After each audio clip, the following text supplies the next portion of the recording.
Hello everyone, welcome back to my channel. तो बच्चों, आज जो हम टॉपिक पढ़ेंगे वो है काइनेमैटिक्स। ठीक है। तो बच्चों, ये ना एक बहुत बेसिक टॉपिक है जो आपको एज अ फिजियोथेरेपी स्टूडेंट आपको पता होना चाहिए। ठीक है। तो जैसे हमने 11th 12th में या फिर हमने अपनी स्कूल में पढ़ा है अबाउट काइनेमैटिक्स। ठीक है। तो वो काइनेमैटिक्स और ये काइनेमैटिक्स में क्या फर्क है जो हम अभी फिजियोथेरेपी में पढ़ रहे हैं, वो ये है कि उस टाइम पे जो हमने काइनेमैटिक्स पढ़ा था ना, वो फिजिक्स का पार्ट हुआ करता था। अब हम उस काइनेमैटिक्स को ह्यूमन बॉडी में कहाँ देखते हैं, इसमें हम वो पढ़ेंगे अच्छे से कि बॉडी में काइनेमैटिक्स का क्या यूज होता है। ठीक है। तो अगर मैं आपसे पूछूं काइनेमैटिक्स क्या होता है, तो मुझे उम्मीद है कि आपको पता ही होगा कि व्हाट इज काइनेमैटिक्स। ठीक है। तो काइनेमैटिक्स इज द मोशन या फिर मूवमेंट या फिर डिस्प्लेसमेंट। फॉर एग्जाम्पल, मैंने अपना हाथ ऊपर उठाया, मैंने अपने पैर को मोड़ लिया, मैंने अपने पैर को सीधा कर लिया, मैंने जमीन पे से कुछ सामान उठा लिया, उसके लिए मैंने अपनी कमर को मोड़ के कमर नीचे झुकाई। तो ये मेरी मूवमेंट्स हैं, मैंने कुछ मूवमेंट्स करी। सो दिस इज काइनेमैटिक्स। अब बच्चों, एक बहुत बेसिक फर्क होता है काइनेमैटिक्स में और काइनेटिक्स में। मैंने अपना हाथ ऊपर उठाया, दिस इज द मूवमेंट, कि मैंने अपना हाथ ऊपर कर लिया। ठीक है। तो ये क्या हुआ, काइनेमैटिक्स। पर मेरा हाथ ऊपर किस वजह से हुआ, क्योंकि मेरी मसल्स ने कॉन्ट्रैक्ट किया, उन्होंने फोर्स लगाई। ठीक है। या फिर किसी ने मुझे मदद करी मेरा हाथ ऊपर करने में। किस वजह से मेरा हाथ ऊपर हुआ, what was the force involving, वो जब हम क्राइटेरिया लेते हैं, उसको जब हम इन्वॉल्व करते हैं, उसे हम कहते हैं काइनेटिक्स। यानी कि काइनेटिक्स के अंदर हम जो फोर्स होती है, जो मूवमेंट करवाती है, ठीक है, उसे भी जब हम स्टडी करते हैं तो दैट इज काइनेटिक्स। जब हम सिर्फ मोशन के बारे में जानते हैं, हमें नहीं मतलब, हमें सिर्फ अपने आम खाने से मतलब है, हमें पेड़ नहीं गिनना, वो क्या हो जाता है, काइनेमैटिक्स। तो इन दोनों टर्म्स में बिल्कुल कंफ्यूज नहीं होना। ठीक है बच्चों। सो काइनेमैटिक्स। अच्छा, अब हमारी बॉडी के अंदर हमें कोई मोशन डिस्क्राइब करना है, तो देखो हमें पता है कि डिफरेंट डिफरेंट मोशंस होते हैं। ठीक है। कहीं पे हम सिर्फ सीधे सीधे चलते हैं, कहीं पे रोटेशंस होती हैं बॉडी में भी। जैसे अगर मैं अपने नेक को इधर उधर साइड में लेके जाऊं तो ये रोटेशंस हो गई। अगर मैं हाथ को मोड़ रही हूँ तो ये तो सिंपल सीधा मोशन हो गया, इसमें कोई रोटेशन नहीं हुई। कई बार मैं बेंड भी हो रही हूँ। तो डिफरेंट डिफरेंट टाइप्स के मोशन होते हैं। तो काइनेमैटिक्स में हम उन्हीं different different types of motion को स्टडी करेंगे। ठीक है। अब आते हैं बच्चों काइनेमैटिक वेरिएबल्स। तो अगर काइनेमैटिक्स, तो चलो मैंने आपको बता दिया क्या होता है, बट वेरिएबल्स क्या होते हैं। तो बच्चों, वेरिएबल्स वो चीज होती है जो वेरी करती है, चेंज होती रहती है, दैट इज वेरिएबल्स। आज आपके पास है, कल किसी और के पास, तीसरे दिन किसी और के पास, तो चेंज हो रहा है वो चीज। आज आप 10 किलोमीटर चल पाते हो अंदाजन, अप्रोक्सीमेटली, हाइपोथेटिकल सिचुएशन। कल आप 20 किलोमीटर चल लोगे, परसों आप 30 किलोमीटर चल लोगे। ठीक है। तो वेरी हो रहा है, यानी कि वेरिएबल है, चेंज हो रहा है। So the variables which help us to fully describe the motion of a segment are called kinematic variables. तो जो kinematics को describe करने में help करें हमारी, वो है हमारे kinematic variables। देखो कौन कौन से हैं, type of displacement, location of displacement, direction of displacement, magnitude of displacement, velocity and acceleration of displacement. अब देखो, type, location, direction, magnitude, velocity and acceleration, ये सारी चीजें ना चेंज होती रहती है। आपने देखा होगा कि आप हमेशा एक ही स्पीड पे नहीं चलते, कभी आप बहुत स्लो चलते हो, कभी आप जॉगिंग करते हुए चलते हो, कभी आप एकदम तेज स्पीड में भागते हुए चलते हो। ठीक है। आप अलग अलग लोकेशंस में जाते हो। ठीक है। तो ये हमारे काइनेमैटिक वेरिएबल्स हैं। तो सबसे पहले हमारा जो काइनेमैटिक वेरिएबल आता है बच्चों, that is the type of displacement. तो बच्चों, टाइप ऑफ डिस्प्लेसमेंट यानी कि हम कितने टाइप्स का मोशन कर सकते हैं हमारी बॉडी के अंदर। तो तीन तरीके का, translatory, rotatory and general motion. Translatory motion को बच्चों हम लीनियर डिस्प्लेसमेंट भी कहते हैं। अब ये बहुत बेसिक टाइप ऑफ डिस्प्लेसमेंट है, जिसमें कि ना आपका जो सेगमेंट है, या फिर अगर हम बॉडी की बात छोड़ो, जैसे आप इस एग्जांपल में देख रहे हो कि एक जो ये इंडिविजुअल है, ये बॉक्स को धक्का मार रहा है। अब जो बॉक्स है वो सीधा सीधा चलेगा, वो इधर उधर तो नहीं घूमेगा अपने आप ही, अनलेस एंड अनटिल ये आदमी उसे घुमा दे या फिर कोई और हेल्प करने आ जाए। बट ये सीधा सीधा चल रहा है स्ट्रेट लाइन के अंदर। सो this is the linear displacement और द ट्रांसलेटरी मोशन। तो यही जब हमारी बॉडी में कोई एक सेगमेंट सीधा सीधा चलता है विदाउट एनी रोटेशन या फिर विदाउट एनी अदर मूवमेंट, उसे हम कहते हैं ट्रांसलेटरी मोशन। अगर बच्चों ट्रू ट्रांसलेटरी मोशन है कि उसके अंदर कोई मिक्स नहीं है किसी दूसरे मोशन का, जो हमने और दो पढ़े, तो each point on the segment moves through the same distance at the same time in parallel path. यानी कि हर पॉइंट जो सेगमेंट का है वो क्या कर रहा है, वो सेम डिस्टेंस ट्रैवल कर रहा है सेम टाइम में। अगर एक हिस्सा 5 मिनट में 5 मीटर ट्रैवल कर रहा है तो दूसरे वाला हिस्सा भी 5 मिनट में 5 मीटर ही ट्रैवल करेगा। ऐसा नहीं कि एक 5 मिनट में 4 मीटर ट्रैवल कर रहा है और एक 5 मिनट में 2 ही मीटर ट्रैवल कर रहा है, फिर वो ट्रांसलेटरी मोशन नहीं है। अगर ट्रू ट्रांसलेटरी मोशन है तो सेम टाइम पे और सेम डिस्टेंस पे होगा। अब बच्चों ह्यूमन बॉडी के अंदर ना ट्रू ट्रांसलेटरी मूवमेंट्स बहुत रेयर होती हैं, या फिर मैं कहूँ बिल्कुल ना के बराबर होती हैं। ठीक है, तो ट्रांसलेटरी जो मोशन होता है वो ना कुछ रोटेशन के साथ होता है, मिक्स होता है। तो हमारी बॉडी में ना ऐसा कोई हार्ड एंड फास्ट चीज नहीं होती कि हाँ ये एक चीज है तो ये अकेली इंडिविजुअल ही रहेगी, नहीं।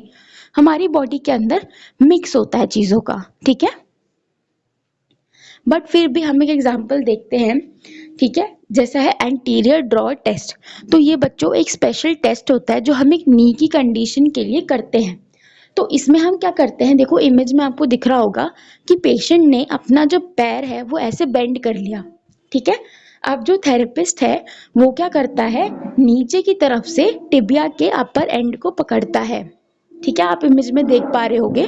और फिर वो उस टिबिया के अपर एंड को एंटीरियरली धक्का मारता है पीछे से अपने फिंगर्स के थ्रू, ठीक है। तो इसमें क्या होता है कि जो टिबिया है वो एंटीरियरली ट्रांसलेट करती है over the femur. So this is a type of translatory motion we can see in our body. देख सकते हो आप यहाँ पे कि नी बेंड है and tibial plateau that is the upper part of tibia is translating linearly over the femur। अब बच्चों जो दूसरा टाइप ऑफ मोशन है दैट इज रोटरी मोशन। इसको हम एंगुलर डिस्प्लेसमेंट भी कहते हैं, यानी कि मोशन जो कि एक गोल पाथ में होता है, कर्व्ड पाथ में होता है, ठीक है। जैसे पंखे का मोशन है, बॉल का मोशन है, गोल गोल गोल गोल गोल गोल, ठीक है। सो द फिक्स्ड एक्सिस, अब देखो मैं आपसे बोलूं कि आप ना एक धागे से एक पत्थर को बांध लो और फिर उसको पकड़ के जोर जोर जोर से हवा में घुमाओ, तो this is an example of rotatory या रोटरी मोशन। बट जब आप उसे पकड़ के घुमाओगे तो आपका जो हाथ है वो एक जगह फिक्स रहेगा और आपकी रिस्ट घूमती रहेगी। वो एक कॉमन पॉइंट हो जाएगा जहां से आप पूरी उसको ताकत दे रहे हो कि वो जो पेबल है या जो स्टोन है वो चारों तरफ घूमता रहे। अगर मैं आपका हाथ बीच में से छुड़वा दूं तो क्या वो घूम पाएगा? स्टोन नहीं घूम पाएगा। तो ये जो बीच का फिक्स्ड एक्सिस है, ठीक है, जहां से रोटेशन हो पा रही है, उसे हम कहते हैं सेंटर ऑफ रोटेशन। सिंपल, समझ आ गया? ठीक है, तो वो पॉइंट, वो फिक्स्ड पॉइंट, आपका हाथ यहाँ पे फिक्स रहेगा, आप अपना हाथ हिलाते रहोगे तो वो घूमता रहेगा, ठीक है। हाँ सॉरी, हाथ हिलाते रहोगे तो वो ढंग से नहीं घूम पाएगा, मूवमेंट उसकी अच्छे से नहीं हो पाएगी, ठीक है। तो जो फिक्स्ड पॉइंट है जहां से रोटेटरी मोशन होता है that is known as centre of rotation. अब देखो ट्रू रोटरी मोशन में क्या होता है, ईच पॉइंट जो होता है सेगमेंट का वो सेम एंगल पे घूमता है सेम टाइम पे और कवर करता है constant distance from the centre of rotation. तो लीनियर ट्रांसलेटरी या फिर लीनियर मोशन और रोटेटरी मोशन में क्या फर्क है, वो स्ट्रेट लाइन में होता है, ये कर्व्ड पाथ में होता है, यानी कि गोल पाथ में होता है। ह्यूमन बॉडी के अंदर भी ट्रू रोटेटरी मोशन बहुत रेयर है, नहीं होते लगभग लगभग, because true rotary motion can occur only if the segment is prevented from translating and is force to rotate about a fixed axis, जो कि हमारी बॉडी में देखने को नहीं मिलता इतना। देखो जैसे यहाँ पे इन्होंने एग्जाम्पल दिया है रोटरी मोशन का, they are doing medial and external and internal rotation, right. Third है बच्चों जनरल मोशन। तो वो मोशन जो कि ट्रांसलेटरी और रोटेशनल मोशन के कॉम्बिनेशन से होता है उसे हम जनरल मोशन कह देते हैं।